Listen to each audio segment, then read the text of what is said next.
Hello students, welcome to global online. This is Ankita Sood. So paper one के final revision के लिए ICT unit के full syllabus mock test आज मैं आपके लिए लेकर आई हूँ। इस मॉक टेस्ट में जितने भी सवाल हैं स्टूडेंट्स, ये अपकमिंग एग्जाम में आपको एज इट इज देखने को मिल सकते हैं। इसीलिए हर सवाल के साथ मैं आपको इंपॉर्टेंट एक्सप्लेनेशन और कुछ ट्रिक्स भी बताने वाली हूँ, जो कि आपको ध्यान से जरूर सुननी है और अपकमिंग एग्जामिनेशन में इन्हीं ट्रिक्स की मदद से आप इजीली करेक्ट आंसर्स को भी आइडेंटिफाई कर सकोगे। स्टूडेंट्स, एग्जामिनेशन में सिर्फ 20 दिन रह गए हैं और पेपर वन के बेस्ट प्रिपरेशन के लिए 20 डेज क्रैश कोर्स आपके लिए लेकर आई हूँ, जिसमें आपको हम कंप्लीट रिकॉर्डेड कोर्स के साथ में डेली लाइव क्लासेस भी दे रहे हैं। अब लाइव क्लासेस का ये फायदा है कि आपकी एक तो रूटीन बनी रहेगी तैयारी करने की। कोई भी डाउट्स अगर आपको रहते हैं तो इन लाइव क्लासेस में उसको डिस्कस किया जाएगा। अलग अलग एग्जाम्पल्स के साथ अलग अलग तरीके से सारे कॉन्सेप्ट्स आपके क्लियर करवाए जाएंगे। साथ ही स्टूडेंट्स, आप लोगों को आसान ट्रिक्स बताएंगे कि कैसे सही उत्तर को ढूंढा जा सकता है, कैसे पेपर को अटेम्प्ट किया जा सकता है। तो 20 डेज क्रैश कोर्स में आपको हम पूरे सिलेबस के नोट्स भी दे रहे हैं, मॉक टेस्ट भी दे रहे हैं, साथ में क्वेश्चन बैंक भी दे रहे हैं जो कि हिंदी और इंग्लिश में है। अब देखो, इसका ये फायदा है कि किसी भी क्वेश्चन में अगर आप अटक जाते हो तो आपको इंटरनेट पे उसका आंसर नहीं ढूंढना पड़ेगा, आपको अलग अलग बुक्स को नहीं देखना पड़ेगा। आपको हर क्वेश्चन के साथ में हिंदी और इंग्लिश में एक्सप्लेनेशन मिल रही है, जहां से उस सवाल के सारे कॉन्सेप्ट्स आपके क्लियर हो जाएंगे। बहुत ही अच्छा डिस्काउंट हम आपको दे रहे हैं, जिसको ज्वाइन करने के लिए ग्लोबल ऑनलाइन ऐप को डाउनलोड कीजिए। स्टोर सेक्शन पर सर्च बार में आसाम सेलेक्ट लिखेंगे, कोर्स सामने आएगा, यहाँ पर लाइव क्लासेस को ज्वाइन कीजिए एंड कंटेंट पर क्लिक करके आप देखिए यहाँ पर पूरा का पूरा कोर्स आपके सामने है। आप यूनिट वाइज अपनी रिवीजन स्टार्ट कर सकते हो एंड इस कम समय में जो है पेपर वन की तैयारी बहुत आसानी से कर सकते हो। आप चाहो तो इन नंबर्स पर भी व्हाट्सएप पर कॉल या मैसेज करके जानकारी ले लीजिए। ओके स्टूडेंट, सो सबसे पहला क्वेश्चन जो है, इसमें से जरूर आप लोगों को एग्जाम में घुमा करके या डायरेक्ट क्वेश्चन देखने को मिलेगा। तो सबसे पहले यहाँ पर पूछा गया है, Internet Explorer and Mozilla Firefox are, कि इंटरनेट एक्सप्लोरर और मोजिला फायरफॉक्स क्या होते हैं। ये डायरेक्ट क्वेश्चन है। So web portal, www browser, search engine या फिर कंपाइलर्स।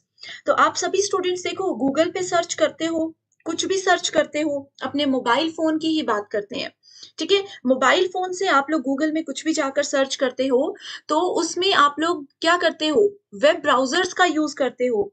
बिल्कुल सही आंसर आपने दिया है। एक्सप्लेनेशन भी मैं आपको बता देती हूँ। वेब ब्राउजर्स का यूज हम करते हैं, देखो जैसे कि आप लोग गूगल क्रोम यूज करते हो, है ना। आप क्या करते हो, गूगल पे कुछ भी सर्च करना है, अपने मोबाइल में या लैपटॉप में गूगल क्रोम ओपन करते हो, अपना क्वेश्चन वहां पर लिखते हो जो भी आप सर्च करना चाहते हो, और फिर उसके बारे में आपको सारी इंफॉर्मेशन मिल जाती है। सो इंटरनेट एक्सप्लोरर और मोजिला फायरफॉक्स भी जो है वो गूगल क्रोम की तरह ही होते हैं एंड इसको वेब ब्राउजर बोला जाता है। ऑप्शन में यहाँ पर www ब्राउजर्स हैं। अगर आप लोगों को वेब ब्राउजर्स बोला जाएगा, इसका मतलब है कि दोनों ही सेम चीजें हैं, तो आपने कंफ्यूज बिल्कुल भी नहीं होना है, ठीक है। अब देखो, ये क्या है, ये है इंटरनेट एक्सप्लोरर और ये है मोजिला फायरफॉक्स, गूगल क्रोम आप सभी को पता है। अब यहाँ पर एक क्वेश्चन तो एज इट इज ये पूछा जा सकता है एंड दूसरा क्वेश्चन आप लोगों से ये पूछा जा सकता है कि वेब सर्च इंजन्स क्या होते हैं, सर्च इंजन्स क्या होते हैं, ठीक है। तो देखो, यहाँ पर मैंने आप लोगों के लिए एक डिफरेंस रखा है कि सर्च इंजन और वेब ब्राउजर्स में क्या डिफरेंस होता है। सो वेब ब्राउजर है आपके पास Google Chrome, Firefox, Opera Mini और ये है इंटरनेट एक्सप्लोरर। ओके, सो ये सारे हैं वेब ब्राउजर्स। वेब ब्राउजर्स हमें मदद करते हैं इंटरनेट पे किसी भी चीज को सर्च करने के लिए। वेब ब्राउजर्स का एक और नाम होता है, इसका नाम होता है एप्लीकेशन सॉफ्टवेयर, ठीक है। ये एक एप्लीकेशन सॉफ्टवेयर होते हैं जो कि हमें इंटरनेट में कुछ भी सर्च करने में मदद करते हैं। मान लीजिए आप सभी स्टूडेंट्स के पास एक बहुत अच्छा इंटरनेट कनेक्शन है, आप लोग सर्च करना चाहते हो लेकिन आपके पास कोई भी ब्राउजर ही नहीं है, तो क्या आप लोग कुछ सर्च कर पाओगे, नहीं कर पाओगे। इसीलिए वेब ब्राउजर्स यूज होते हैं। फिर वहीं वेब ब्राउजर्स के अंदर क्या चीजें आती हैं, वेब ब्राउजर्स के अंदर आते हैं सर्च इंजन। सर्च इंजन हमें मदद करते हैं किसी पर्टिकुलर चीज को सर्च करने में, जैसे कि गूगल है। अब देखो स्टूडेंट्स, यहाँ पर ना अगर आप लोग पहली बार पढ़ रहे हो तो कंफ्यूजन स्टूडेंट्स में ये होता है कि क्या गूगल और गूगल, क्रोम दोनों सेम चीज़ें हैं या अलग चीज़ें हैं? मुझे कमेंट करके बताइए। जल्दी से बताइए, गूगल और गूगल क्रोम अलग-अलग हैं या सेम चीज़ें हैं? ओके, सो देखो गूगल, जैसे कई लोग लिखते हैं www.google.com, ठीक है? सो ये गूगल हमें कुछ भी सर्च करने में मदद करता है गूगल क्रोम की मदद से, यानी कि ब्राउज़र्स की मदद से। वैसे ही याहू है, ज़्यादातर अगर देखें तो बिंग यूज़ होता था, याहू यूज़ होता था, लेकिन अब लोग ज़्यादातर गूगल और गूगल क्रोम को ही यूज़ करते हैं।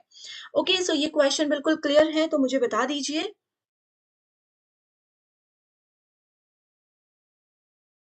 सो कंपाइलर्स, देखो कंपाइलर्स क्या होते हैं, ये भी एक बहुत इंपॉर्टेंट क्वेश्चन है।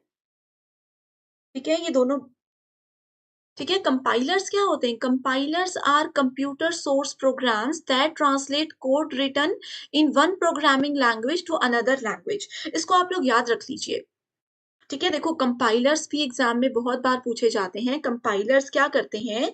एक लैंग्वेज को दूसरी लैंग्वेज में कन्वर्ट करने में हमें मदद करते हैं। ठीक है, एक लैंग्वेज से दूसरी लैंग्वेज के कन्वर्जन में ये हमेशा हम लोगों को मदद करते हैं। Okay,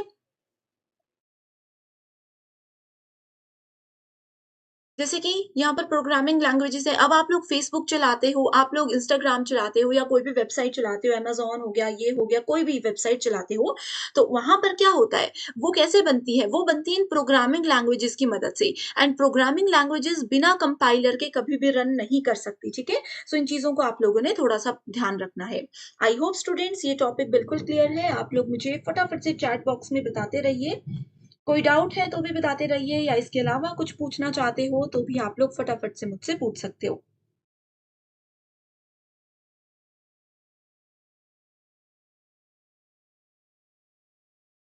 okay, so next question में पूछा गया है, what type of device converts digital signal into a form that is intelligible to the user. So जो कि डिजिटल सिग्नल्स को एक इंटेलिजिबल सिस्टम में यूजर के अंडरस्टैंडिंग के लिए कन्वर्ट करती है, ये इसमें पूछा गया है। बहुत ईज़ी क्वेश्चन है, बस थोड़ा-सा घुमा करके इसमें पूछा गया है। इसमें कहा है, देखो किस प्रकार का उपकरण डिजिटल संकेतों को एक ऐसे रूप में परिवर्तित करता है जो उपयोगकर्ता के लिए सुगम हो। यानी कि एक जो हमारे डिजिटल सिग्नल्स होते हैं कंप्यूटर के अंदर, उन सिग्नल्स को क्या करता है, आप लोग यूज़र हो, एबीसी नाम का कोई यूज़र है, वो लोग इस चीज़ को अच्छे से समझ सकें, इस चीज़ में कन्वर्ट करके हमें देता है। वेरी गुड, फटाफट से बताइए मुझे।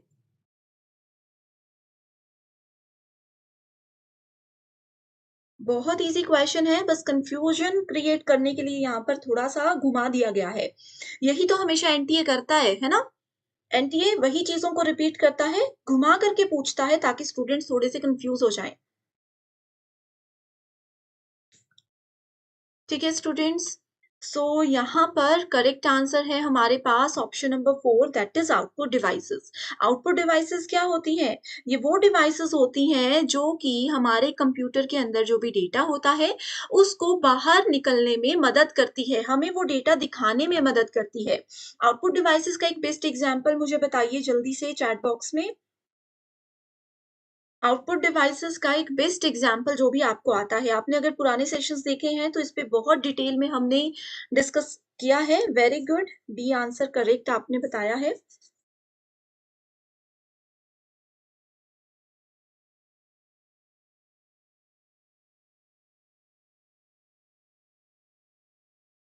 ठीक है, सो 3 आंसर नहीं होगा, आंसर 4 होगा output devices. Okay, so output devices देखो यहाँ पर मैंने आपके सामने एग्जांपल्स रख दिए। जैसे आप लोगों के कंप्यूटर में मॉनिटर है, मॉनिटर क्या करता है? हमारे कंप्यूटर के अंदर जितनी भी चीज़ें हैं, कोई भी डेटा है, कोई भी सॉन्ग है या कुछ भी हमारे कंप्यूटर के अंदर है, उन सभी चीज़ों को क्या करता है? हमें डिस्प्ले करवाता है, हमें देखने में वो चीज़ों को मदद करता है। सो मॉनिटर एक आउटपुट डिवाइस है। मॉनिटर यानी कि कंप्यूटर की स्क्रीन। वेरी गुड, प्रिंटर आप कह रहे हो, प्रिंटर एक आउटपुट डिवाइस है, यहाँ पर भी देख सकते हो। उसके बाद हेडफ़ोन्स, हेडफ़ोन्स क्या करते हैं? हमारे कंप्यूटर के अंदर, हमारे मोबाइल के अंदर जो भी गाने हैं, जो भी वीडियोज़ हैं, जो भी साउंड है, उसको हमारे तक पहुँचाने में मदद करते हैं। तो ये हेडफ़ोन्स क्या हैं? हेडफ़ोन्स हमारे पास होते हैं आउटपुट डिवाइसेस, ओके। उसके अलावा मुझे बताइए जो माइक होता है, माइक इनपुट डिवाइस है या आउटपुट डिवाइस है? ठीक है, फटाफट बताना, तब तक हम आगे डिस्कस करते हैं। नेक्स्ट है देखो, जैसे प्लॉटर, प्रिंटर और प्लॉटर में जो है कॉमन चीजें काफी होती है। जैसे प्रिंटर क्या करता है, प्रिंटर हम लोगों को छोटे छोटे से जो पेजेस होते हैं उनको प्रिंट करने में मदद करता है, लेकिन प्लॉटर में क्या होता है, जो बड़े बड़े पोस्टर्स होते हैं, अगर हमें उनका हार्ड फॉर्मेट चाहिए तो हम लोग प्लॉटर का यूज करते हैं। ओके, स्पीकर क्या करते हैं, जैसे हेडफोन्स हम लोगों को साउंड बाहर निकाल कर देते हैं, वैसे ही स्पीकर्स भी हमें साउंड बाहर निकाल कर देते हैं। ओके, गुड इवनिंग, आप लोग जल्दी से ज्वाइन कर लीजिए। आपके और भी कोई फ्रेंड्स हैं उनको भी कहिए जल्दी से ज्वाइन करने के लिए, क्योंकि बहुत इंपॉर्टेंट सेशन है सभी के लिए। स्क्रीनशॉट आउटपुट डिवाइस नहीं है। अगर आप आउटपुट डिवाइस के लिए स्क्रीनशॉट लिख रहे हो चैट बॉक्स में, तो ये आउटपुट डिवाइस नहीं है, क्योंकि कंप्यूटर की या मोबाइल की स्क्रीन ऑलरेडी हमें कुछ दिखा रही है, हम तो बस उसको अपने रेफरेंस के लिए कैप्चर करके रख रहे हैं, दैट इज द स्क्रीनशॉट, है ना। तो ये आउटपुट डिवाइस नहीं होती है, डिवाइस बोली जा रही है, स्क्रीनशॉट कोई डिवाइस नहीं है। डिवाइस का मतलब क्या होता है, जिस चीज को हम लोग टच भी कर सकते हैं, देख भी सकते हैं। ओके, साउंड कार्ड्स साउंड के लिए ही यूज होता है, वीडियो कार्ड्स वीडियो को हमें डिस्प्ले करवाने के लिए यूज होता है ये। ओके, सो ये सारी हैं आउटपुट डिवाइसेस। अब जो मैंने आपको एक क्वेश्चन दिया है, क्वेश्चन मैंने आपको क्या दिया, जो हम लोग माइक यूज करते हैं, माइक क्या है, इनपुट है या आउटपुट है? सो आप कह रहे हो माइक आउटपुट डिवाइस है। माइक आउटपुट डिवाइस बिल्कुल भी नहीं है। आपने जिसने भी आंसर दिया है ये बिल्कुल गलत है। मैं एक्सप्लेन अभी करती हूँ, आप लोग देखिए, घबराना मत कि आंसर गलत हो रहे हैं, हम आपको डिटेल में सब कुछ बताएंगे। ओके, सो देखो, आप लोग सब लोगों के पास आज के समय पे क्या होता है, नेक बैंड होता है, ईयरफोन्स होते हैं। ईयरफोन्स आप सभी यूज करते हैं, या फिर मोबाइल का एक सिंपल से एग्जांपल ले लेते हैं। मोबाइल में आप लोग जब आवाज सुनते हो तो आवाज आपको कहाँ से आती है, मोबाइल में आवाज आप लोगों को स्पीकर से आती है। इसका मतलब आवाज क्या है, अंदर से बाहर आउट हो रही है। तो ये क्या हो गया, ये हो गया आउटपुट। वहीं मोबाइल के अंदर आवाज कहाँ से जाती है, माइक के थ्रू जाती है। मोबाइल में छोटा सा माइक होता है, हमारे हेडफोन में माइक होता है, तो वो माइक क्या है, हमारी आवाज को मोबाइल के अंदर जा करके पहुंचा रहा है किसी दूसरे पर्सन के पास, है ना, पहुंचा रहा है। तो mic is an input device. Okay, बहुत इजी क्वेश्चन है। अभी देखो, मैं आप लोगों को इनपुट डिवाइसेस भी बताती हूँ। तो ये जितने भी फोटोज हैं, यहाँ से उस तरफ को, सॉरी, यहाँ से यहाँ तक देखिए, ये सारे इनपुट डिवाइसेस हैं, बाकी आउटपुट डिवाइसेस हैं। ओके, जैसे कीबोर्ड है, कंप्यूटर में कीबोर्ड होता है, हम बटन प्रेस करते हैं, कीबोर्ड बाहर है, इसका मतलब आउटपुट है, ऐसा नहीं होता। कीबोर्ड बाहर जरूर है, लेकिन इससे जब हम किसी की को प्रेस करेंगे तो वो क्या करता है, उस डेटा को कंप्यूटर के अंदर डालने में हमें मदद करता है। वैसे तो माउस भी हमारा बाहर होता है, उसको हम टच कर सकते हैं, लेकिन माउस क्या करता है, अंदर का जो डेटा होता है, लैपटॉप कंप्यूटर के अंदर का जो डेटा होता है, उसे हमें यूज करने में, उसे हमें एक्सेस करने में मदद करता है। So mouse out sorry input device है। इसको अच्छे से सुन लीजिए, कंफ्यूज मत होइएगा, एग्जाम में जरूर क्वेश्चन आएगा, 100% श्योर आएगा। ठीक है, जॉयस्टिक जो है वो गेम्स खेलने के लिए यूज होता है।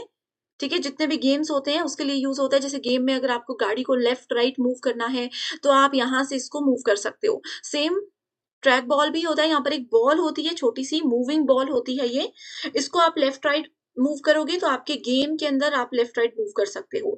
स्कैनर, वेरी इंपॉर्टेंट, स्कैनर क्या होता है, देखो इस चीज को अच्छे से समझिएगा। देखो मेरे पास क्या है, मेरे पास एक पेपर है, एक कॉपी है, ठीक है।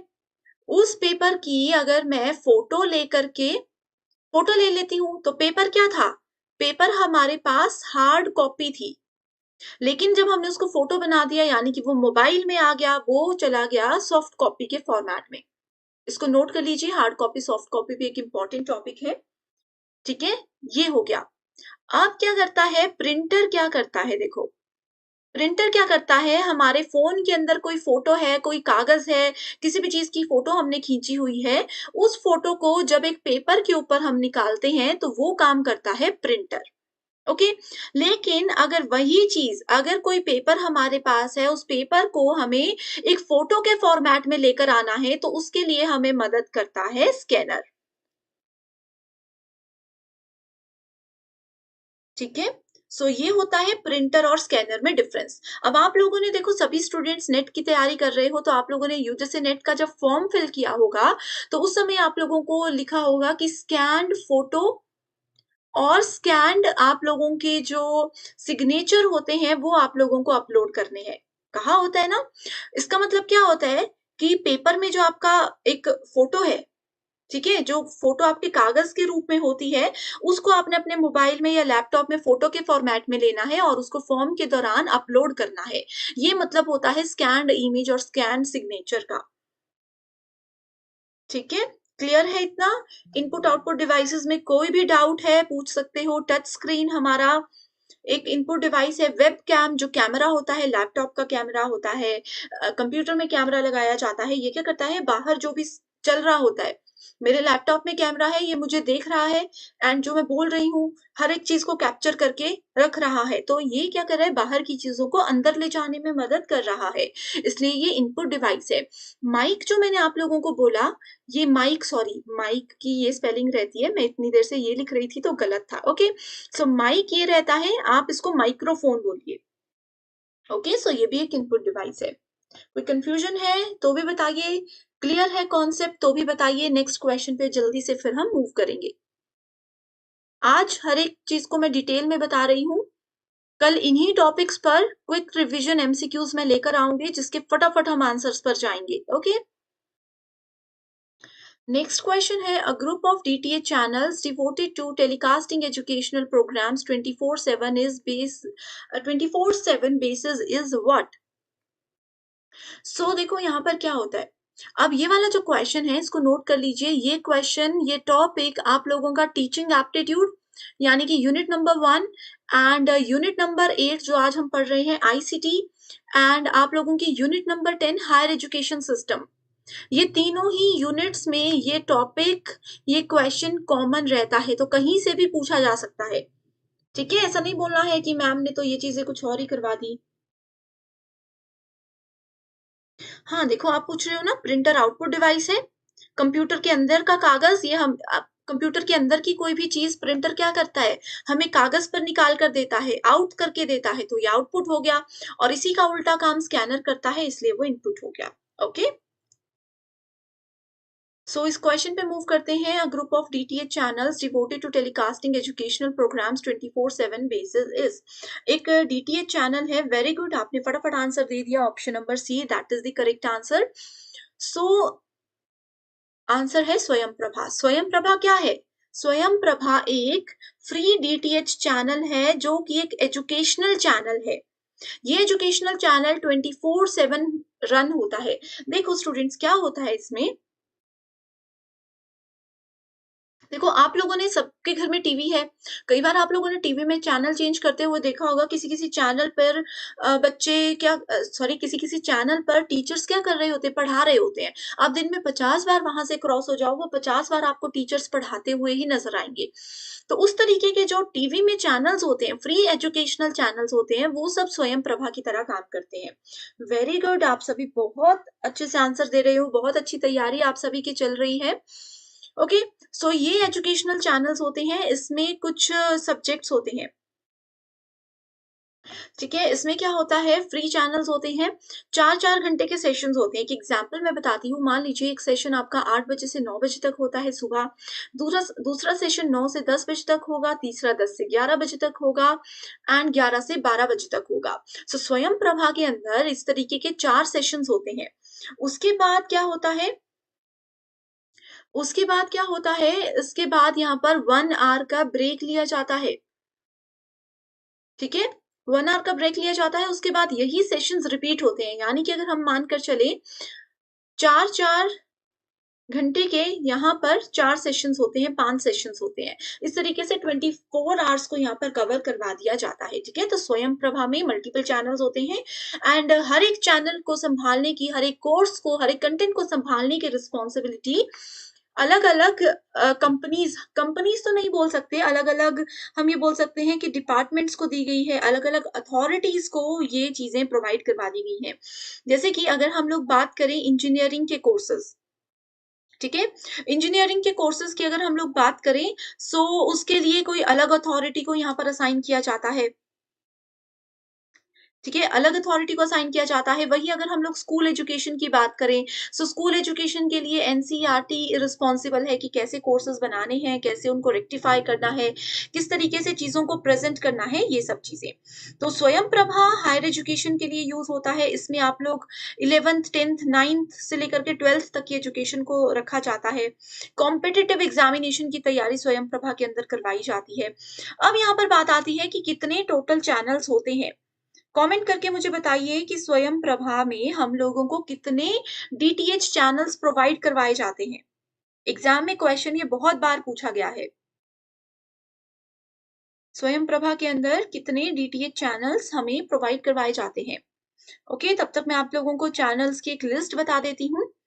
जैसे कि अगर हम लोग पहला चैनल देखें, चैनल नंबर 1, इसका नाम है वागेश।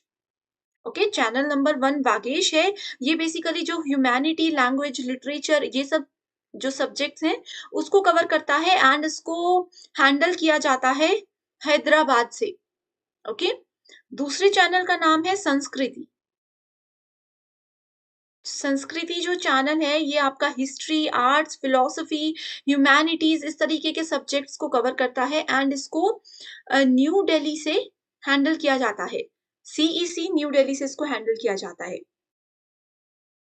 ओके, आप सभी बिल्कुल करेक्ट आंसर दे रहे हो, वेरी गुड। इसमें टोटल 34 डीटीएच चैनल्स होते हैं जो कि 24/7 यानी कि 24 घंटे रन होते हैं एंड इसको 24 घंटे रन करने का ये बेनिफिट है कि अगर कोई बच्चा सुबह के सेशंस नहीं ले सकता, वो दिन को ले ले, दिन के सेशंस अटेंड नहीं कर सकता, शाम को अटेंड कर ले, शाम को भी नहीं पॉसिबल तो रात को कर ले, इसीलिए ये बनाया गया है। ठीक है, सो चैनल नंबर 3 का नाम क्या है? इसका नाम है प्रबोध। वैसे तो एग्जाम में क्वेश्चंस पूछे नहीं जाते, लेकिन टॉप 5 फिर भी आपको पता होने चाहिए, ठीक है? चैनल नंबर 4 का नाम है सरस्वत, सरस्वत चैनल, ठीक है? ये जो है, ये जोधपुर से हैंडल किया जाता है। ये वाला आप लोगों का न्यू दिल्ली से हैंडल किया जाता है एंड चैनल नंबर 5 का नाम है प्रबंधन। प्रबंधन जो है, ये जेएमआई यूनिवर्सिटी का नाम आपने सुना होगा, जामिया मिलिया, ठीक है? वहां से इसको हैंडल किया जाता है। तो ये 5 इम्पोर्टेंट नेम्स जो आप लोगों को पता होने चाहिए, मैंने बता दिए हैं। इसके अलावा डिटेल में जाने की वैसे तो ज़रूरत नहीं है। आपके पास समय है, आपकी अगर कैपेसिटी है, आपको लगता है कि याद रह पाएँगे, तो आप लोग पढ़ सकते हो, ठीक है? सो इसी के साथ अगर ये क्वेश्चन बिल्कुल क्लियर है, तो मुझे बता दीजिए, हम नेक्स्ट क्वेश्चन पर मूव कर रहे हैं। What is the world wide web? WWW, world wide web सब लोगों ने यूज किया है। जैसे ही मैंने आप लोगों को बताया, हम वेब ब्राउजर्स का यूज करते हैं, हम इन सब चीजों का यूज करते हैं, तो उसमें क्या लिखते हैं? सर्च करते हैं, मैंने लिख दिया www.globalonlineclasses.com, या फिर मैंने लिख दिया www.ugcnet.com। ठीक है, सो मुझे बताइए। Very good. चैनल नंबर 6 का नाम विदिक है। आप लोग, मैं यही उम्मीद कर रही हूँ कि चीटिंग नहीं करके मुझे बता रहे होंगे सारे आंसर्स, है ना? तो किस-किस को ये चीज़ें याद हैं और कौन-कौन थोड़ा-सा गूगल सर्च करके बता रहे हो? फटाफट मुझे बता दीजिए। ठीक है, तो देखो, हम आते हैं इस टॉपिक पर, WWW। इसकी फुल फॉर्म क्या होती है? कमेंट करके बताइए, जल्दी से कमेंट करके बताइए, तब तक मैं इसकी एक्सप्लेनेशन पर आगे बढ़ती हूँ। WWW की फुल फॉर्म, ठीक है? सो देखो, कुछ भी आप सर्च करते हो, सो हम हमेशा WWW से शुरू करते हैं। इसकी फुल फॉर्म है वर्ल्ड वाइड वेब, सामने लिखी हुई है ना? वर्ल्ड का मतलब पूरे संसार में, वाइड का मतलब बहुत एक ज़्यादा एरिया ये कवर करता है। वेब का मतलब होता है जाल, यानी कि इंटरनेट का ये पूरे वर्ल्ड में इतना बड़ा जाल बन चुका है, नेटवर्क का एक इतना बड़ा जाल बन चुका है, जिसमें कि पब्लिक वेबसाइट्स को भी कवर कर दिया जाता है, जिसको हम सिर्फ़ और सिर्फ़ इंटरनेट की मदद से ही एक्सेस कर सकते हैं। ठीक है? पूरे वर्ल्ड में किसी भी तरीके की ऑनलाइन इन्फॉर्मेशन अगर आप लोग कैप्चर करना चाहते हो, तो उसके लिए आप लोग वर्ल्ड वाइड वेब की मदद ले सकते हो। सो वर्ल्ड वाइड वेब के अंदर जैसे कि मैंने आप लोगों को बताया एनटीए की वेबसाइट आपने देखनी है, ग्लोबल ऑनलाइन क्लासेस की वेबसाइट आपने देखनी है, तो आप लोग डायरेक्टली गूगल पे जाकर लिख सकते हो। तो इसके अंदर आपको क्या-क्या मिलता है? Collection of web pages stored on websites, interconnected network, hypertext processor या फिर वेब ब्राउज़र। सो बहुत सारे आंसर्स आ रहे हैं डी और बी, जो कि बिल्कुल गलत आंसर है। इसका करेक्ट आंसर है ऑप्शन नंबर 1। रीज़न बताती हूँ कि डी और बी क्यों गलत है। वेरी गुड, आपने आंसर बिल्कुल सही दिया, ए है। सिर्फ एक का ही आंसर ठीक आया है।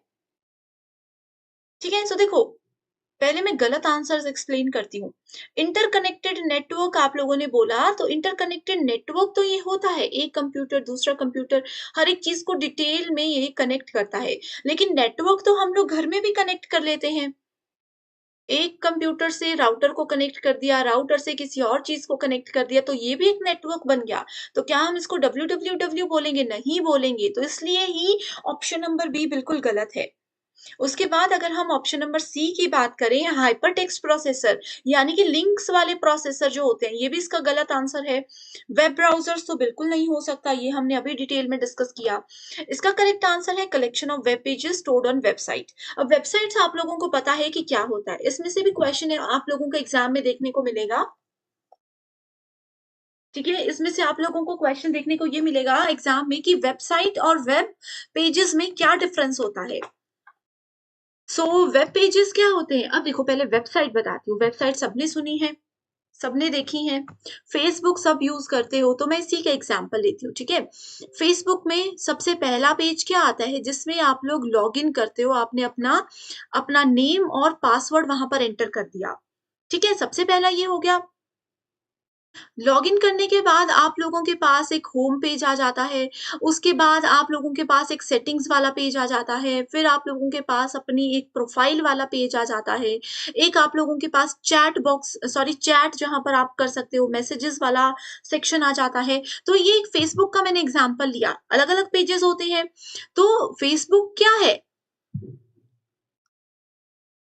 देखो फेसबुक क्या है? फेसबुक एक वेबसाइट है ना?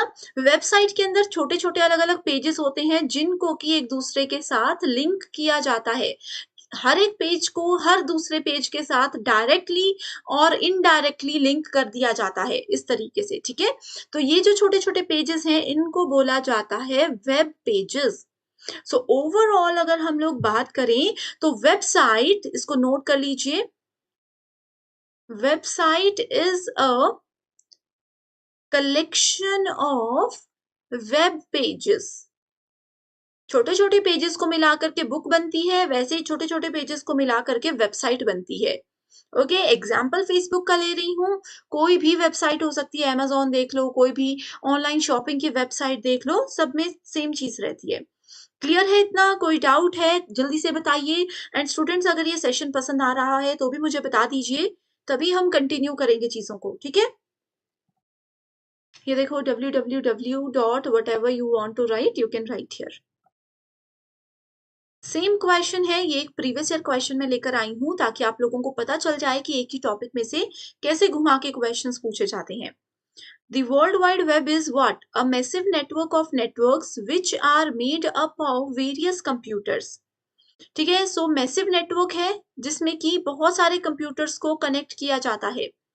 The internet makes use of TCP IP protocol, ये थोड़ा हायर लेवल का आईसीटी हो गया। अगर बेसिक क्लियर है तभी हम इस पे जाएंगे। नेक्स्ट है a company that allow a user to connect to the internet. इसमें बोला गया है कि www एक कंपनी है, ये एक कंपनी है जो कि क्या करती है, हमें इंटरनेट से कनेक्ट करने में मदद करती है। नेक्स्ट है a collection of multimedia web pages and other document which are stored on website. So इसका आंसर जरूर आपको आता होगा। इसका आंसर है option number D, that is multimedia web pages और अन्य दूसरे दस्तावेजों का संग्रह है ये, जो कि वेबसाइट पर भंडारित स्टोर किया किए गए हैं। ठीक है, क्लियर है ये क्वेश्चन? आप लोग मुझे बता नहीं रहे हो, कोई कंफ्यूजन होगा फिर आप लोग बोलोगे कि मिस हो गया था ये टॉपिक, तो जल्दी से बता दीजिए। Next question is what is the full form of abbreviation BIOS? बहुत बार एग्जाम में क्वेश्चन आया है। उससे पहले मैं आपको बता देती हूँ कि एग्जाम में ना ये TCP/IP प्रोटोकॉल से भी क्वेश्चन पूछा जाता है। डिटेल में अभी नहीं बताऊंगी, सिर्फ इसके फुल फॉर्म बता देती हूँ। TCP/IP का मतलब होता है transmission control protocol. Transmission control protocol. और IP का मतलब होता है इंटरनेट प्रोटोकॉल। ओके, सो TCP/IP की फुल फॉर्म रख लीजिए याद, एग्जाम में पूछी जाती है। नेक्स्ट है what is the full form of abbreviation BIOS? Full forms पर एक सेपरेट वीडियो मैंने बनाई है।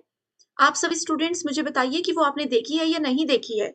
अगर उसको पढ़ लोगे तो उसके अलावा कहीं और से आपको फुल फॉर्म्स पढ़ने की जरूरत नहीं है उस वीडियो के अलावा, ठीक है? नहीं देखा है तो बता दीजिए। करेक्ट आंसर है बिल्कुल सही डी, इसका आंसर नहीं होगा। इसका आंसर है basic input output system, option number C. Basic input output system is the correct answer. ठीक है, इनपुट और आउटपुट के लिए जो भी सिस्टम हम लोगों को मदद करता है, यानी कि इनपुट आउटपुट डिवाइसेस वगैरह सब इसके अंदर आ जाती हैं। ठीक है, ये देख सकते हो, ये प्रोग्राम है कंप्यूटर के माइक्रो प्रोसेसर के अंदर। इसके अंदर हमारा hard disk, adapter, keyboard, mouse, printer, जो भी इनपुट आउटपुट डिवाइसेस हमने अभी तक पढ़ी हैं, वो सभी चीजें आ जाती हैं। ओके, सो आपने मेरी वो फुल फॉर्म्स वाली वीडियो नहीं देखी है तो आप सभी को इस वीडियो के एंड में एक लिंक मैं प्रोवाइड करवा दूंगी, डिस्क्रिप्शन बॉक्स चेक कर लीजिएगा। वहां पर अंकिता सूद के नाम से आप लोगों को एक प्लेलिस्ट मिल जाएगी। उस प्लेलिस्ट के अंदर ICT जनरल एब्रिविएशन के नाम से एक वीडियो होगी, तो आप लोग उसको जरूर देख लीजिए। एंड अगर आप लोग हमारे व्हाट्सएप ग्रुप में हो तो वहां पर मैसेज कर दीजिएगा, मैं PDF भी शेयर कर दूंगी उस जनरल एब्रिविएशन वाले वीडियो की। ओके, नेक्स्ट क्वेश्चन है Daisy wheel printer is what type of printer? So printer हमने डिटेल में डिस्कस किया, प्रिंटर का एक टाइप होता है डेजी व्हील। सो वो किसके अंदर आता है? देखो आंसर मैंने डायरेक्ट बताया है, उसके बाद हम एक्सप्लेनेशन पे जाएंगे। सो प्रिंटर के दो टाइप्स होते हैं, impact printer, non impact printer. Okay, impact printer क्या होते हैं? देखो, अब देखो हम लोगों को तो ना पेपर पे प्रिंट होने से मतलब है, हमें ये मतलब नहीं होता कि अंदर प्रिंटर कैसे काम कर रहा है, लेकिन एग्जाम में इन लोगों को इसकी जरूरत होती है, इसलिए ये क्वेश्चन देते हैं। ठीक है, डी बोल रहे हो आप लोग तो डी गलत था इसका आंसर, सॉरी बी बोल रहे थे, बिल्कुल सही बोला है आपने। ठीक है, तो इम्पैक्ट प्रिंटर वो प्रिंटर्स होते हैं, थोड़ी सी वर्किंग मैं बता देती हूँ। मान लीजिए ये प्रिंटर है, ठीक है, और ये है पेपर। इम्पैक्ट का मतलब होता है जो उसके साथ टच होता है, जहां पर प्रिंटर और पेपर आपस में टच होकर के पेपर में प्रिंट करते हैं, वो इम्पैक्ट प्रिंटर होता है। जो नॉन इम्पैक्ट होता है वो टच नहीं करते, वो लेजर के थ्रू, स्प्रे के थ्रू वर्ड्स को प्रिंट करवाता है, वो सब नॉन इम्पैक्ट के अंदर आ जाते हैं। ये होता है इम्पैक्ट नॉन इम्पैक्ट का मतलब। ठीक है, तो इस चार्ट को आप याद रख लीजिए, इम्पैक्ट प्रिंटर, डेजी व्हील्स। ठीक है, सो ये देखो daisy wheel printer, dot matrix printer आ गया आपका कैरेक्टर प्रिंटर के अंदर, कैरेक्टर प्रिंटर आ गया इम्पैक्ट के अंदर। ओवरऑल कहने की बात यही है कि इस चार्ट को आप लोग याद रख लीजिए, इसमें से जरूर एक क्वेश्चन आएगा, याद कर लीजिए इसको। ठीक है, और भी प्रिंटर्स होते हैं, LED प्रिंटर्स हैं, फोटो इंजेक्ट प्रिंटर है, मल्टी फंक्शन और ऑल इन वन प्रिंटर्स है, 3D प्रिंटर्स, प्लॉटर्स, ये सब चीजें बहुत इंपॉर्टेंट है। अगर आप लोग रेगुलर स्टूडेंट्स हो तो आपको हिंदी मीडियम वालों को पता होगा कि प्रियंका मैम ने ये प्रिंटर्स को बहुत डिटेल में बताया है, तो आप लोगों के आई नो सारे कॉन्सेप्ट्स बिल्कुल क्लियर होंगे, है ना? क्लियर है या कोई डाउट है इसमें तो आप पूछ सकते हो। Next question is which of the following is the correct statement in the context of Web 2.0 facility? वैसे तो ये 2.0 होता है, लेकिन ICT में इसको 2.0 बोलते हैं, कंप्यूटर के लैंग्वेज में 2.0 बोला जाता है। एंड ये एक ऐसा टॉपिक है, अभी देखो जो दिसंबर 2022 वाला एग्जाम हुआ था ना फरवरी और मार्च में, उसमें से लगभग हर एक शिफ्ट में इस वेब 2.0 में से क्वेश्चन पूछे गए थे। उसके पहले जो जून 2022 वाला एग्जाम हुआ था, उसके भी लगभग हर एक शिफ्ट में इसमें से क्वेश्चन पूछे गए थे, तो इसको अच्छे से सुन लीजिएगा, डिटेल में मैं बताने वाली हूँ। सो वेब 2.0 फैसिलिटी से रिलेटेड करेक्ट स्टेटमेंट कौन सी है? Communication on these facilities is mostly one way, यानी कि 2.0 में जो भी चीजें होती हैं मैक्सिमम मैक्सिमम चीजें क्या होती हैं, ये आपके पास कहा गया है कि वन वे होती हैं, यानी सिर्फ एक ही तरफ से इसमें डेटा को ट्रांसफर या कन्वर्ट किया जाता है, दूसरी तरफ से नहीं किया जाता है, ये इसमें बोला जा रहा है। ठीक है,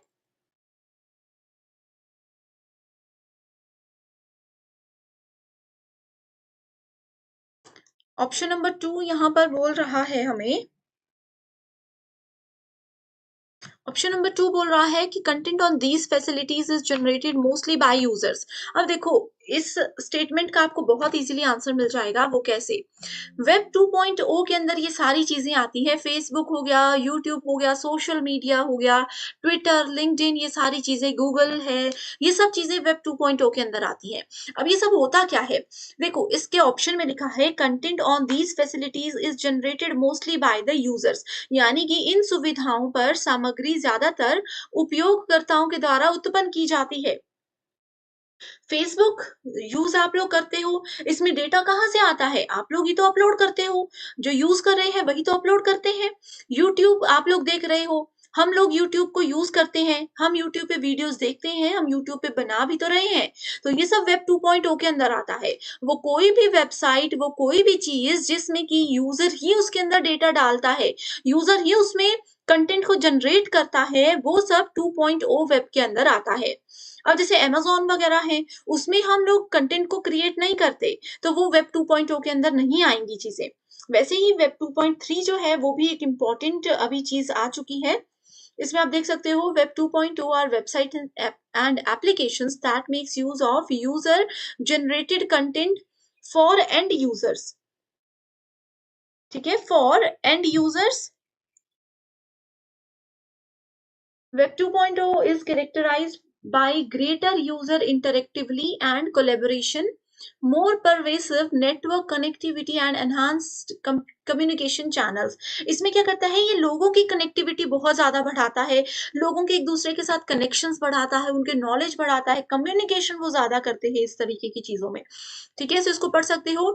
एंड वेब 2.0 में 2.1 की तरह बहुत सारे रिस्ट्रिक्शंस नहीं थे। जैसे वेब 1.0 की अगर बात करें, 1.0 की बात करें, तो इसमें बहुत सारे रिस्ट्रिक्शंस थे कि यूजर सिर्फ चीजों को रीड कर सकता था, अपनी तरफ से कोई फोटो वगैरह ऐड नहीं कर सकता था, कुछ भी चीजें नहीं कर सकता था। नेक्स्ट क्वेश्चन है, given below are two statements about music files. Statement 1 बोलती है, a music clip stored in MP3 format would take up more memory than same clip stored in WAV format. ये क्वेश्चन ऐड करने का मेरा major objective यही था कि देखो, एग्जाम में आप लोगों से फाइल फॉर्मेट से क्वेश्चन पूछे जाते हैं। पता है फाइल फॉर्मेट्स क्या होते हैं? नहीं पता होगा काफी स्टूडेंट्स को।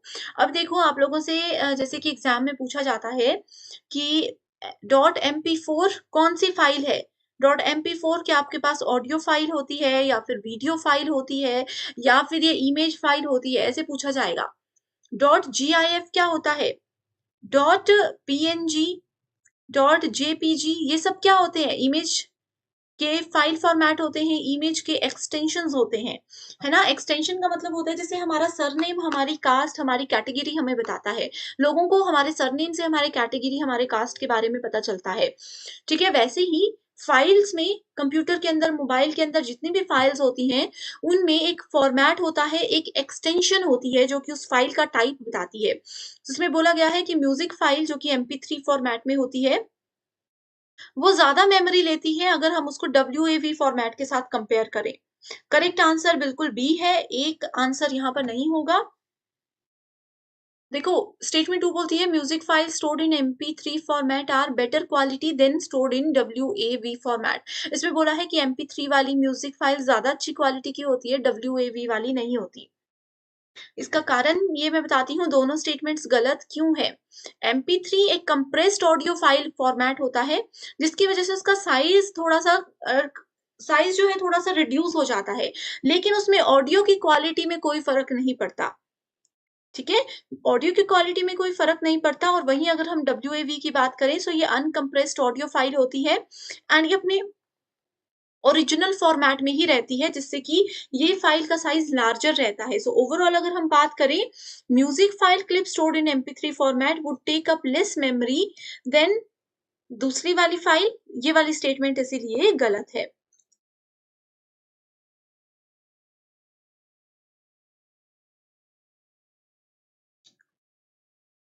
ठीक है, so same reason option number 2, statement number 2 को भी एक्सप्लेन करता है। क्वालिटी वाला जो रीजन मैंने बताया, तो दोनों स्टेटमेंट्स बिल्कुल फॉल्स हैं, दोनों की क्वालिटी अच्छी होती है।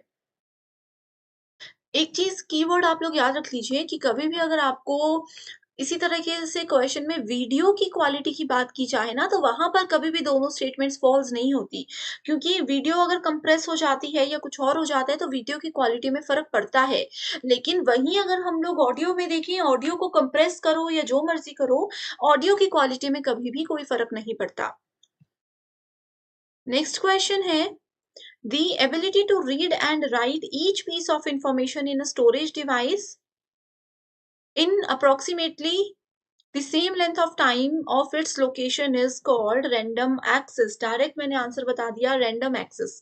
रैंडम एक्सेस को डायरेक्ट एक्सेस के नाम से भी जाना जाता है, and it has gained interest due to the fact that one can retrieve a record irrespective of the position in which it is located. Direct access होता है यानी कि कंप्यूटर के अंदर उस पर्टिकुलर चीज को किसी भी जगह पर हम स्टोर कर दें, किसी भी पर्टिकुलर पॉइंट में हम लोग रख लें, तो भी क्या होगा, उसको हम बहुत इजीली एक्सेस कर सकते हैं। वो होता है रैंडम एक्सेस और डायरेक्ट एक्सेस। ठीक है, which of the following is a job of DNS? So DNS क्या होता है, ये कंप्यूटर में बहुत इंपॉर्टेंट रोल प्ले करता है। DNS का मतलब होता है डोमेन नेम सिस्टम। ठीक है, डोमेन नेम सिस्टम्स ये होते हैं। सो इसका रोल क्या होता है, ये नेम को डिस्प्ले करता है, फाइल्स को ट्रांसफर करता है, आईपी एड्रेस को डिस्प्ले करता है, या फिर none of the above. So correct answer है IP address display. So IP address क्या होता है, आईपी का मतलब होता है internet protocol. Hindi medium students के लिए भी सेम रहेगी चीजें।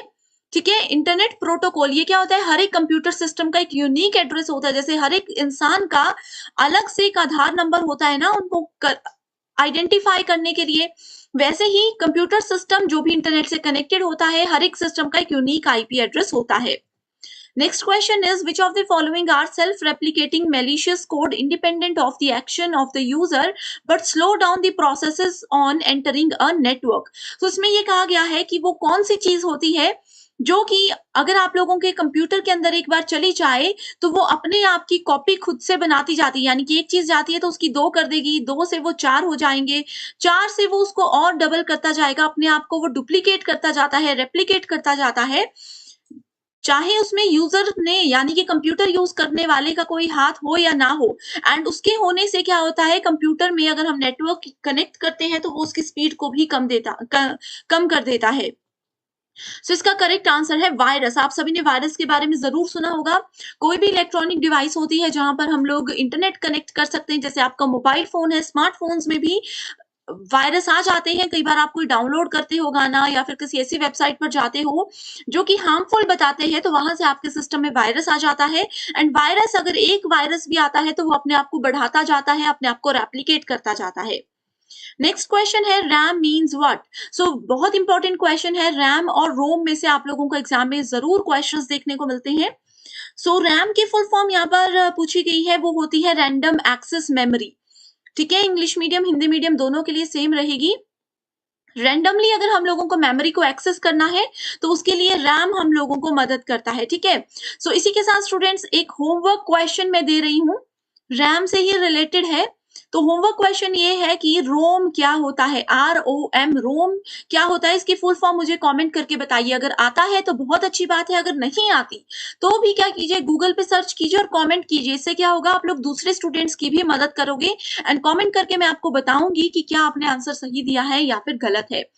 नेक्स्ट क्वेश्चन है, data in a computer can be represented at. So computer के अंदर जो भी डेटा होता है, जैसे इमेजेस है, फाइल्स है, कोई भी इंफॉर्मेशन है, कोई भी आपका सॉन्ग हो सकता है, वो किस फॉर्मेट में कंप्यूटर को रिप्रेजेंट करता है, हेक्साडेसिमल, डेसिमल, बाइनरी, या फिर all of the above. So correct answer है यहाँ पर बाइनरी। बाइनरी क्या होता है, देखो अब जैसे मैंने कंप्यूटर में A लिख दिया या फिर मैंने कंप्यूटर में अपना नाम लिख दिया अंकिता। ठीक है, सो होता क्या है, कंप्यूटर अंकिता को नहीं समझता, कंप्यूटर को नहीं पता ABCD क्या होता है। कंप्यूटर सिर्फ समझता है binary language, and binary language किस फॉर्मेट में होती है, सिर्फ 0 एंड 1 के फॉर्मेट में होती है। अब आप बोलोगे कि ए को कंप्यूटर 0 या 1 के फॉर्मेट में कैसे आइडेंटिफाई करेगा, इस पे भी क्वेश्चंस एग्जाम में आते हैं, ठीक है। तो ये मैं आप लोगों को आगे क्वेश्चन में बताऊंगी कि कैसे कंप्यूटर बाइनरी लैंग्वेज को समझता है और कैसे इसमें से क्वेश्चंस आते हैं। तो फिलहाल ये याद रखिए कि कंप्यूटर के अंदर जो भी डेटा होता है, कंप्यूटर जो भी लैंग्वेज समझता है, वो होती है सिर्फ बाइनरी लैंग्वेज। ओके, एक चीज यहाँ पर एक्स्ट्रा आप लोगों को ये बता देना चाहती हूँ कि कभी भी एग्जाम में आप लोगों को कोई टर्म 1 1 0 0 इस तरीके से आए, 0 और 1 के कॉम्बिनेशन में कोई भी टर्म हो और उसके बेस में छोटा सा 2 लिखा हो, इसका मतलब है कि वो बाइनरी नंबर को रिप्रेजेंट कर रहा है। कोई भी नंबर है जिसके बेस में 16 लिखा हुआ है, इसका मतलब है कि वो हेक्साडेसिमल नंबर है, ठीक है। डेसिमल नंबर होते हैं जिसके भी बेस में 10 लिखा होता है, तो वो होते हैं आपके डेसिमल नंबर रिप्रेजेंटेशन।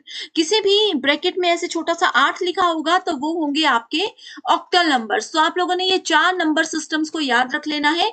आगे डिटेल में कैसे क्वेश्चंस आते हैं हम बहुत अच्छे से आपके साथ डिस्कस करने वाले हैं। नेक्स्ट क्वेश्चन है, which of the following is recording source of data. So recording source of data क्या है, डेटा का रिकॉर्ड करने का एक तरीका जो होता है वो क्या है, बुक्स में डेटा को रिकॉर्ड किया जाता है, जर्नल, मैगजीन, न्यूज़पेपर यानी कि पत्रिका जो होती है, मैगजीन, समाचार पत्र, या फिर इंटरनेट क्लिपिंग्स जो होती हैं, किसमें डेटा को स्टोर किया जाता है। So all of the above are the correct answer. आपको कोई नॉलेज है आप उसको लिख करके एक बुक बना सकते हो, मैगजीन, जर्नल या न्यूज़पेपर में उस डेटा को दे सकते हो, इंटरनेट में उसको सेव कर सकते हो, तो इसीलिए करेक्ट आंसर है all of the above. So इसी के साथ नेक्स्ट क्वेश्चन पर पढ़ते हैं, hybrid computer is a combination of what. So देखो जहां पर भी हाइब्रिड की बात आती है, हम लोग आईसीटी पढ़ रहे हैं ना, आईसीटी क्या होता है, कंप्यूटर, इंटरनेट टेक्नोलॉजी, ये सब चीजें होती हैं, ठीक है। सो जब भी हम लोग आईसीटी के अंदर हाइब्रिड की बात करते हैं, मतलब कि दो चीजों को मिला करके जब एक ही यूनिट बन जाती है तो उसको हाइब्रिड बोला जाता है। सो हाइब्रिड क्या होता है, दो चीजों का कॉम्बिनेशन होता है, दो कंप्यूटर्स का कॉम्बिनेशन होता है, एंड वो कंप्यूटर है एनालॉग कंप्यूटर और डिजिटल कंप्यूटर। सो अभी तक हम लोग जो कंप्यूटर्स यूज कर रहे हैं वो होते हैं डिजिटल कंप्यूटर्स, और एनालॉग कंप्यूटर्स कुछ इस तरह से हम लोगों को नजर आते हैं। ओके, ज्यादा डिटेल में जाने की जरूरत नहीं है, एग्जाम में कम समय है इसलिए ये क्विक रिविजन मैं आपको करवा रही हूँ, ठीक है। फटाफट से इसको देख लीजिए, एंड अगर आप हमारे पेड स्टूडेंट्स हो, आपको ये पीडीएफ ग्रुप में चाहिए तो आप लोग एक बार ग्रुप में मैसेज जरूर कर दीजिएगा, मैं आपके साथ शेयर कर दूंगी। नेक्स्ट है, MICR devices can read what. So MICR का मतलब क्या होता है, MICR होता है magnetic ink character reader, recognition हो सकता है या फिर रीडर भी हो सकता है, दोनों में से अगर दोनों ऑप्शन एग्जाम में होंगे तो रीडर पे जाइएगा, ठीक है। सो MICR डिवाइस किसको रीड करते हैं, देखो आप सभी ने चेक तो देखे होंगे, है ना, बैंक्स में जो चेक जाते हैं, चेक के ऊपर एक स्पेशल इंक होती है जिससे कुछ नंबर्स लिखे होते हैं, उस इंक को रीड करने के लिए ये डिवाइस होती है जिसको MICR बोला जाता है। मैग्नेटिक इंक होती है, उसके जो भी कैरेक्टर्स होते हैं उसको रीड करने के लिए जो डिवाइस है उसका नाम है MICR। Okay, next question is, Ethernet is an example of. So Ethernet किसका एग्जाम्पल है, लैन, मैन एंड वैन, ये बहुत इंपॉर्टेंट टॉपिक है। इसके आंसर पे जाने से पहले आपको फुल फॉर्म्स बता देती हूँ। लैन का मतलब होता है लोकल एरिया नेटवर्क, ठीक है। वैन का मतलब होता है wide area network, Hindi medium के लिए भी सेम चीजें रहेंगी, आईसीटी में कोई भी डिफरेंस नहीं होता है, ठीक है। मैन का मतलब है मेट्रोपॉलिटन एरिया नेटवर्क। ओके, सो ये तीन तरीके के नेटवर्क्स होते हैं जो कि बहुत ज्यादा इंपॉर्टेंट है एग्जाम के लिए। एक तो इनकी फुल फॉर्म पूछी जाती है, ऊपर से दूसरी चीज होती है कि मान लीजिए कि ये मेरा एक ऑफिस है, ठीक है, इस ऑफिस में हर एक फ्लोर सिर्फ मेरी ही कंपनी का है, ग्लोबल ऑनलाइन कंपनी का ही है। सो यहाँ पर अगर हम एक अपना ही नेटवर्क बनाते हैं, इस कंपनी में कम से कम 200 कंप्यूटर्स हैं लगे हुए, ठीक है। सो यहाँ पर अपने ही कंप्यूटर्स को कनेक्ट करने के लिए एक नेटवर्क हमने बना दिया, तो वो होता है लैन नेटवर्क। छोटा नेटवर्क है जिसका एरिया सिर्फ एक बिल्डिंग, एक रूम, एक फ्लोर तक का हो सकता है, मैक्सिमम एक बिल्डिंग आप कैप्चर कर सकते हो। लैन के बाद आता है मैन। अब मैन क्या होता है, देखो आप लोगों ने केबल टीवी सुने होंगे, तो ये जैसे एक लैन है, एक बिल्डिंग है, ये लैन 2 है, ये लैन 3 है, ये लैन 4 है, ठीक है। ये सभी लैन्स को मिला करके एक बड़ा नेटवर्क बन गया, ये सब आपस में कनेक्टेड है। इसको मिला करके एक बड़ा नेटवर्क बन गया जिसको मैन बोला जाता है, मेट्रोपॉलिटन एरिया नेटवर्क। बड़ी बड़ी यूनिवर्सिटीज में कैंपस होते हैं। एक मान लीजिए वहां पर आप लोगों का डिपार्टमेंट है, कंप्यूटर साइंस का डिपार्टमेंट है। एक आप लोग ये मान सकते हो कि हमारे पास इलेक्ट्रॉनिक इंजीनियरिंग का डिपार्टमेंट है, एक हिस्ट्री वाले स्टूडेंट्स का डिपार्टमेंट है, कोई और डिपार्टमेंट है। सबके अपने अपने नेटवर्क है, उन सबको मिला करके एक पूरा कैंपस का नेटवर्क जो बनेगा उसको मैन बोला जाता है। केबल टीवी वाले भी ऐसे करते हैं कि घर एक एक बिल्डिंग को मिला करके नेटवर्क बनाएंगे और पूरी सिटी को कवर कर लेंगे। वाइड एरिया नेटवर्क का एक बेस्ट एग्जाम्पल है इंटरनेट, ठीक है। हम लोग इंटरनेट यूज करते हैं पूरे वर्ल्ड में, कहीं भी जाओ इंटरनेट में www एक टर्म होती है ना, इसकी फुल फॉर्म क्या होती है? World wide web. So world wide web ये है वो वाइड, ओके। सो इसका मतलब है इंटरनेट, जो कि हम कहीं भी किसी भी कंट्री, किसी भी एरिया, किसी भी कॉन्टिनेंट में जाकर के एक्सेस कर सकते हैं। सो इसका करेक्ट आंसर है इथरनेट। जो एग्जाम्पल है वो किसका है? लैन का है। Next question is how are the computers identified on the internet? So internet में मैंने आप लोगों को अभी बताया, एक क्वेश्चन हमने कवर किया कि इंटरनेट से जो भी कंप्यूटर्स कनेक्टेड होते हैं उसको हम लोग किस तरीके से आइडेंटिफाई कर सकते हैं। हर एक पर्सन को आइडेंटिफाई करने के लिए उनका आधार कार्ड है, और कंप्यूटर जो इंटरनेट को यूज कर रहा है उसको आइडेंटिफाई करने के लिए आईपी एड्रेस होता है। हर एक सिस्टम का यूनिक एड्रेस होता है ये। नेक्स्ट है ये देखो, ये आ गया बाइनरी नंबर वाला क्वेश्चन, ठीक है। अब जैसे अगर आप लोग कंप्यूटर या लैपटॉप के अंदर लिखते हो ना 38, तो आपके कंप्यूटर को 38 के बारे में भी नहीं पता होता, वो सिर्फ 0 और 1 के फॉर्मेट में समझता है चीजों को। तो इसमें बोला गया है कि बाइनरी नंबर में 38 को, देखो 38 के बेस में नीचे 10 लिखा है ना, यहाँ पर ऐसे ब्रैकेट्स भी हो सकती है, नहीं भी हो सकती है। सो बाइनरी 10 मतलब डेसिमल, ठीक है। 38 एक डेसिमल नंबर दिया गया है, इसको बाइनरी में कन्वर्ट करना है। देखो इसके बेस में 2 लिखा है, बाइनरी में कन्वर्ट करना है। सो आंसर देखो इसका क्या है? Option number B. अब इसको कन्वर्ट कैसे करना है, एग्जाम में जरूर क्वेश्चन आएगा इस पे। वैसे तो एक सेपरेट वीडियो में लेकर आई हूं, फिर भी आप लोगों के लिए मैं इसको बता देती हूँ। सो देखो इसको क्या करोगे, 2 से डिवाइड करोगे, क्योंकि 2 है बेस में, ठीक है। 2 1 जा 2, यहाँ पर 1 है, 9 2 जा 18, पूरा ये कैलकुलेट हो गया। 19 2 जा 36, सो बेस रह गया 0। उसको फिर से 2 से करेंगे, 9 2 जा 18 होता है, लेकिन यहाँ पर 19 है तो कैरी रह गया 1। 2 से करेंगे, 4 2 जा 8, यहाँ पर 9 है तो कैरी आ जाएगा 1। 2 2 जा 4, कैरी आ जाएगा 0, क्योंकि ये ओवरऑल कैलकुलेट हो चुका है। 2 2 जा 2 1 जा 2, ठीक है, कैलकुलेट हो गया तो 0 आ गया, और इस तरीके से आपका आंसर आ गया। अब इसको रीड हमेशा यहां से करना है, ये 1 है, ठीक है, इसको रीड इस डायरेक्शन में करना है, तो इसको लिखेंगे 1 0 0 1 1 0। तो 1 0 0 1 1 0 here is the correct answer, ठीक है। सो इसी तरीके से मैंने एक होमवर्क क्वेश्चन आप लोगों को ये भी देती हूँ कि आप मुझे बताइए 35, चलो 35 नहीं 25 को आप लोग इसी फॉर्मेट में कन्वर्ट करके मुझे आंसर बताइए, आपका आंसर सही है या गलत है, मैं बताऊंगी कमेंट का रिप्लाई करके।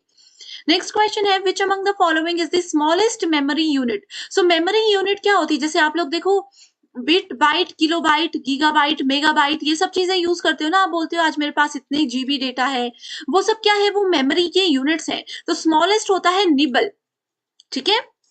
उसके बाद बिट, बाइट, फिर किलोबाइट, फिर मेगाबाइट, फिर गीगाबाइट, फिर टेराबाइट, फिर पेटाबाइट, इस तरीके से ये बढ़ता जाता है। इस पे भी एक डिटेल्ड वीडियो है।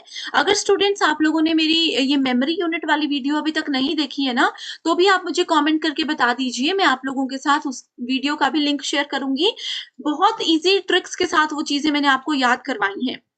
नेक्स्ट है SRAM stands for what? So SRAM का मतलब होता है static random access memory. RAM मैंने आप लोगों को बता दिया था, रैंडम एक्सेस मेमोरी होता है।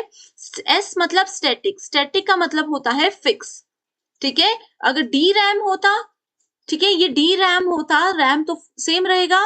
D का मतलब होता है डायनामिक, डायनामिक का मतलब होता है changeable, okay. Next is which among the following is the largest unit? So largest unit कौन सी है? वो है योटाबाइट। गीगाबाइट आप लोगों ने देखा होगा, जीबी, डेली आपको कितना जीबी डेटा मिलता है? 2 GB 3 GB, तो वो है गीगाबाइट। सॉरी ये गेटाबाइट है, गेटाबाइट नहीं, गीगाबाइट होता है जीबी, ठीक है। और यहाँ पर योटाबाइट सबसे लार्जेस्ट यूनिट है। नेक्स्ट है 1 byte is equals to what, यानी कि एक बाइट जो होती है वो किसके बराबर होती है, वो होती है 8 बिट्स के बराबर, यानी कि 1 2 3 4 5 6 7 8 छोटे छोटे 8 बिट्स को मिला करके जो एक ब्लॉक बनेगा उसको एक बाइट बोला जाता है। ठीक है। Next question is given below are two statements. One is labeled as assertion, another is reason. Assertion बोलती है sniffing is a form of tapping phone wires, यानी कि स्निफ करना, यानी कि फोन की जो तार होती है उस पर टैप करना, ऐसे हाथ से हम टक टक टक टक करते हैं ना, उस चीज को इसमें बोला गया है कि स्निफिंग बोला जाता है। इसका कारण ये क्या है, it is a process which attackers use to capture data packets containing sensitive information. इसमें बोला गया है कि स्निफिंग को यूज करके जो हैकर्स होते हैं, जो फ्रॉड लोग होते हैं, वो आपके डेटा को कैप्चर कर लेते हैं, आपकी सेंसिटिव इंफॉर्मेशन को निकाल लेते हैं। तो ये बिल्कुल सही ऑप्शन है। ठीक है, फोन की वायर्स को टैप करके। यहां पर देखो, अभी देखो मैंने स्टूडेंट्स आप लोगों को कंफ्यूज करने के लिए थोड़ी सी गलत एक्सप्लेनेशन दी और आप लोग जरूर उसमें सोच रहे होंगे। ठीक है, अब देखो यहाँ पर बोल रही हूं मैं कि sniffing is a form of tapping phone wire. मैंने आप लोगों को बोला कि टैप का मतलब जो हाथ से हम टक टक टक टक करते हैं, आप लोगों ने बोला अच्छा ऐसा कुछ होता होगा, लेकिन टैप करना क्या होता है, आईसीटी में, कंप्यूटर, इंटरनेट और ये टेक्नोलॉजी की जो टर्म है उसमें टैप का मतलब होता है आपकी फोन वायर्स को वो मतलब कैप्चर कर रहे हैं कि आप वहां पर क्या चीजें कर रहे हो। आप बोलते हो ना कि हाँ जैसे कोई फ्रॉड कर रहा है, पुलिस वाले आपके कॉल को टैप कर रहे हैं, तो यहाँ पर उस वाले टैपिंग की बात हो रही है। ठीक है, तो आपकी फोन वायर्स को जब कोई टैप करता है, जैसे मान लीजिए मुझे किसी ने फ्रॉड कर लिया मेरे साथ, मैं पुलिस के पास चली गई, पुलिस को कंप्लेंट की, पुलिस ने बोला कि फिर उस नंबर से कॉल आएगा तो हमें बताना। मैंने बताया तो पुलिस ने क्या किया, मेरे कॉल को टैप करना शुरू कर दिया, यानी कि वो कनेक्शंस को आइडेंटिफाई करने लग गए। इस प्रोसेस में अटैकर आपकी सेंसिटिव इंफॉर्मेशन की जो डेटा पैकेट्स है उसको कैप्चर करने की कोशिश करता है। नेक्स्ट है a virus type that is capable of shifting from one computer to another without user interaction is known as worm। ठीक है, कीड़ा। अब देखो ये नाम इतने इंटरेस्टिंग रखे होते हैं ना आईसीटी के अंदर, कंप्यूटर के अंदर, कि आप लोग इजीली याद रख सकते हो। अब जैसे देखो पहले हम लोगों ने वायरस पढ़ा, आप लोगों ने कंप्यूटर वायरस तो चलो सब बच्चों को नहीं पता होगा कि इंटरनली कैसे काम करता है, लेकिन आप लोगों ने कोरोना वायरस तो सुना था। कोरोना वायरस एक पर्सन से शुरू हुआ, दूसरे पर्सन पे गया, दूसरे पर्सन से शुरू हुआ, तीसरे पे गया, चौथे पे गया, चाहे वो लोगों ने आपस में हाथ मिलाया, चाहे उन लोगों ने एक दूसरे के हाथ से कुछ खाना खाया, या एक दूसरे की सांस उनके आसपास क्रॉस हुई नहीं हुई, तब भी वो वायरस फैल गया। वही चीज कंप्यूटर वायरस में भी होती है, चाहे कि कोई यूजर उस वायरस वाले कंप्यूटर के साथ इंटरेक्ट करे या फिर ना करे, वायरस अगर एक बार आ जाता है तो वो ऑटोमेटिकली बढ़ता जाता है और अपने आप को डुप्लीकेट करता जाता है। वही वर्म का बात भी यही होती है। अब जैसे मान लीजिए कि कोई डॉग है, किसी डॉग की बॉडी में अगर वर्म्स लग जाते हैं, कीड़े लग जाते हैं, ठीक है, तो साथ में भी अगर कोई डॉगी होगा या फिर वो डॉगी इस जगह पर बैठा है, बाद में चला गया, दूसरा डॉगी आया, वो सेम जगह पर आकर बैठ गया, तो वो वर्म्स उस पर लग सकते हैं। तो वैसे ही कंप्यूटर के अंदर भी वर्म क्या होते हैं, वायरस का ही एक टाइप होता है जो कि एक कंप्यूटर से दूसरे कंप्यूटर पे बिना उसकी शेयरिंग के भी अपने आप आगे को बढ़ते जाते हैं। ठीक है, इसके अलावा वायरस के टाइप्स में Trojan horse, logic bomb, boot sector आ जाता है, जो कि ऑलरेडी एक सेपरेट वीडियो में मैंने आपको इमेजेस और रियल लाइफ सिचुएशंस के साथ रिलेट करके बताया है। आप लोगों ने पक्का वो वीडियो नहीं देखी होगी, नहीं देखी है तो कमेंट कीजिए, मैं डेफिनेटली शेयर करूंगी आप सभी के साथ लिंक। नेक्स्ट है A2F system is used in which number system. So देखो नंबर सिस्टम में हमने बाइनरी की बात की, बेस 2 होता है, ऑक्टल की बात की, बेस 8 होता है, डेसिमल की बात की, बेस 10, हेक्साडेसिमल बेस 16। लेकिन हमने देखो जो वैल्यूज होती है ना वो 0 से 9 होती है। एक बार मैं इसको ना आपको क्लियर कर ही देती हूँ, वैसे तो सेपरेट वीडियो ऑलरेडी है। देखो बाइनरी में बेस होता है 2, वैल्यूज यानी कि सिर्फ दो वैल्यूज लेता है, 0 और 1। ठीक है, सो इसने क्या किया, सिर्फ दो वैल्यूज को यूज किया। ओके, उसके बाद आ गया हमारे पास ऑक्टल। ऑक्टल में होती है 8 वैल्यूज, यानी कि 0 से लेकर के 7 तक की वैल्यूज होती हैं, तो टोटल यहाँ पर इसने कैप्चर कर दी 8 चीजें। डेसिमल में बेस होता है 10, यानी कि 10 वैल्यूज हैं, तो 0 से लेकर के 9 तक हो गई टोटल 10 वैल्यूज कैप्चर। वहीं अगर हम लोग हेक्साडेसिमल में, मैंने आपको बताया 16 वैल्यूज, सो 16 का मतलब ये नहीं है कि 0 से 15 तक वैल्यूज होगी, ये बिल्कुल गलत आंसर हो जाएगा। 16 में यहाँ पर मतलब होता है कि 0 से 9, 9 के बाद तो फिर 1 2 3 4 शुरू हो जाता है, तो उसके बाकी के जो नंबर्स हैं वो A से F तक चलते हैं। तो उसमें बोला है कि A से F तक कौन सी वैल्यू यूज होती है, तो करेक्ट आंसर है हेक्साडेसिमल वैल्यूज। ओके, इसमें A का मतलब होता है, देखो 0 से 9 तक आ गया, उसके बाद A का मतलब होता है 10, B का मतलब होता है 11, इस तरीके से वैल्यूज बढ़ती जाती है 15 तक। The process of copying files to a CD-ROM is known as, आप सभी ने CD तो यूज की होगी, देखी होगी, ठीक है। CD के अंदर जब भी कोई फाइल, कोई भी डेटा, कुछ भी चीज एंटर करते हैं तो उसको क्या बोलते हैं, उसको बोलते हैं बर्निंग। ये क्वेश्चन बहुत बार एग्जाम में आया है। CD का मतलब क्या होता है, CD की फुल फॉर्म। अब देखो होमवर्क क्वेश्चन में बहुत ज्यादा देती हूँ आपको, आंसर नोटबुक में नोट कर लीजिए पहले, और उसके बाद वीडियो के एंड में मुझे कमेंट करके बताइए। आप लोगों के रिवीजन के लिए ही बोल रही हूँ, मुझे इसमें कोई फायदा नहीं है पर्सनली, ठीक है। नेक्स्ट है binary equivalent of decimal number 35 is what. So solve नहीं करेंगे, डायरेक्ट आंसर बता रही हूँ। ट्रिक मैंने आपको बता दी है पहले, 38 को हमने कैसे सॉल्व किया था। नेक्स्ट है GIF, JPG, BMP, PNG, ये किस फाइल के एक्सटेंशन है, यानी कि किस फाइल के नाम है। Audio, image, video, data, text. So ये क्या है, ये है आपकी इमेज फाइल। इमेज फाइल होती है ना डॉट, जैसे आप लोग फोन में भी इमेज होती है ना, आप लोगों ने कोई भी फोटो खींच ली, उस फोटो में जा करके आप उसकी डिटेल्स में जब जाओगे तो इमेज का नाम बहुत होगा, डॉट करके ना उसमें JPG या PNG कुछ ऐसे लिखा होगा, तो वो इमेज बताती है। वीडियो होता है MP4, और भी बहुत सारे होते हैं। ऑडियो में सबसे बेस्ट है MP3, ठीक है। तो ऐसे रहती हैं चीजें। टेक्स्ट में आपके पास PDF भी हो सकता है, TXT भी हो सकता है, WORD वर्ड भी हो सकता है। ओके, नेक्स्ट क्वेश्चन है, a DVD and CD using letter R indicated that it is read only. Statement 2 बोलती है web browsers are used to allow a user to gain access to the internet. So DVD और CD में जो word are use किया जाता है उसका मतलब होता है रीड ओनली। ये बिल्कुल गलत है, ठीक है। इसका मतलब रीड ओनली बिल्कुल भी नहीं होता, ये मैं आपको बता चुकी हूँ, ये भी आप लोगों के लिए होमवर्क क्वेश्चन मैंने दे दिया, ठीक है। रीड ओनली नहीं होता है, दोनों स्टेटमेंट्स गलत है। Web browsers are used to allow user to gain access to internet. Web browser की मदद से हम इंटरनेट को एक्सेस नहीं कर सकते, लेकिन वेब ब्राउजर्स हमें मदद करता है कि अगर हमारे पास इंटरनेट भी है तो इंटरनेट के अंदर की चीजों को हम लोग सर्च कर सकते हैं, ठीक है। इंटरनेट के अंदर की चीजों को वहां पर हमें ये सर्च करने में मदद करता है। आर का मतलब रीड ओनली नहीं होता, रीराइटेबल होता है, ठीक है। Next question is HDMI ports allow output from a computer to an HDMI enabled device. So इसमें HDMI का फुल फॉर्म पूछा गया है, वो है high definition multimedia interface. Next question email से रिलेटेड है, देखो email message has been sent from A to B, C, D, E and F. सो A ने क्या किया, B, C, D, E और F इन सबको मेल भेज दिए।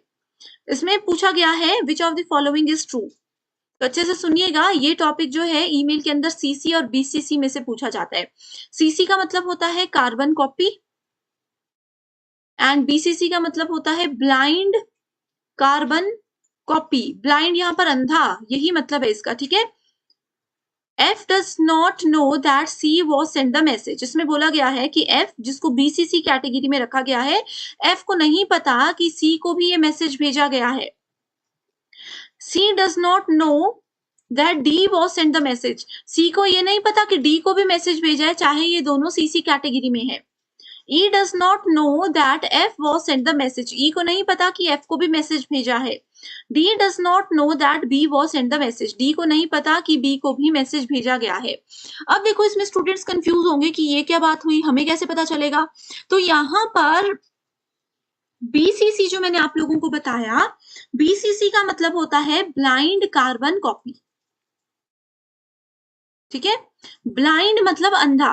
BCC के अंदर जितने भी लोग होंगे उनमें एक दूसरे को नहीं पता चलेगा कि दूसरे को मैसेज या मेल भेजा गया है या फिर नहीं भेजा गया।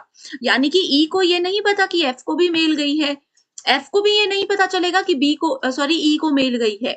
वहीं अगर CC की बात करें, ये कार्बन कॉपी है, तो C को पता है कि D को मेल गई है और D को भी पता है कि C को मेल गई है। ब्लाइंड कार्बन कॉपी में जिसके भी नाम होंगे उन लोगों को एक दूसरे के बारे में नहीं पता चलेगा। ओके, उनको वहां पर सिर्फ 2 नाम नजर आएंगे, एक तो ये नाम कि किसने भेजा है और दूसरा अपना नाम, अपना ईमेल आईडी मतलब। ठीक है, नेक्स्ट क्वेश्चन है, given below are two statements. MOOC में बोला गया है, मूक की फुल फॉर्म है massive means there are that there can be huge number of learners who can enroll for the course। MOOC में होता है, M का मतलब massive open online courses. Massive का मतलब होता है बहुत ज्यादा लोग, बहुत ज्यादा स्टूडेंट्स इसको पढ़ सकते हैं, एक साथ इसमें जो है इससे पढ़ सकते हैं। ठीक है, MOOC involves use of ICT यानी कि कंप्यूटर, इंटरनेट, इन सब चीजों का MOOC यूज करता है to make education accessible to students located in remote areas, जो कि कन्वेंशनल क्लासरूम में नहीं जा सकते, यानी कि जो बच्चे अपने घर से बाहर निकलकर दूर अच्छी जगह पर पढ़ने नहीं जा सकते, MOOC इंटरनेट और टेक्नोलॉजी का यूज करके बच्चों को ये बेनिफिट प्रोवाइड करवा सकता है, एक अच्छी एजुकेशन प्रोवाइड करवाता है। तो दोनों स्टेटमेंट्स बिल्कुल करेक्ट है। नेक्स्ट क्वेश्चन देखो, इसी के बेस पर है। इस क्वेश्चन का करेक्ट आंसर ही मैं डायरेक्ट आपको बता देती हूँ, 1 GB इज इक्वल्स टू 2। ठीक है, ये देखो is equals to what is the value of P here. So इसको सबसे अच्छा तरीका सॉल्व करने का क्या है, ये वाला है। ठीक है, और एक अच्छा तरीका ये है, what hexadecimal value is obtained when 2 hexadecimal digit C and D are added together। तो मैंने आपको क्या बताया था, A का मतलब होता है 10, B मतलब 11, 12, 13, E 14 एंड F 15। ठीक है, सो इसमें बोला गया है कि C और D को दोनों को जोड़ो, C और D दोनों को जोड़ करके कितना आ जाएगा, 25 आ जाएगा। 25 को उसके बाद जब आप कन्वर्ट करोगे तो क्या आंसर आ जाएगा, वो यहाँ पर है। इस क्वेश्चन के लिए ना मैं आपको होमवर्क दे रही हूँ, ना मैं एक्सप्लेनेशन दे रही हूँ, ऑलरेडी एक वीडियो है, कमेंट कीजिए, मैं लिंक शेयर कर दूंगी। पेपर 2 के फाइनल रिवीजन के लिए एक स्टडी मटेरियल हम लेकर आए हैं, जिसमें आपको full syllabus updated notes and MCQs मिलेंगे। एमसीक्यूज के साथ स्टूडेंट्स यहाँ पर आपको आपके स्टेट और अदर स्टेट्स के पीवाईक्यूज भी हम प्रोवाइड करवाते हैं, एंड ये सारा कंटेंट पीडीएफ की हेल्प से मिलेगा, जो कि ना सिर्फ एग्जामिनेशन बल्कि इसके बाद होने वाले इंटरव्यू को क्वालिफाई करने में भी आपको हेल्प करेगा। तो ये जो भी सब्जेक्ट्स आपके सामने हैं, आपको इनके फाइल्स का एक्सेस मिल सकता है। इसके लिए गिवन नंबर्स पर आपको व्हाट्सएप के थ्रू कांटेक्ट करना है और पूरी जानकारी मिल जाएगी। सो आज के लिए सिर्फ इतना ही। आई होप स्टूडेंट्स ये सेशन आप लोगों को बहुत पसंद आया है। अगर आप चाहते हो कि इस सेशन को मैं कंटिन्यू रखूं तो मुझे कमेंट करके जरूर बता दीजिएगा।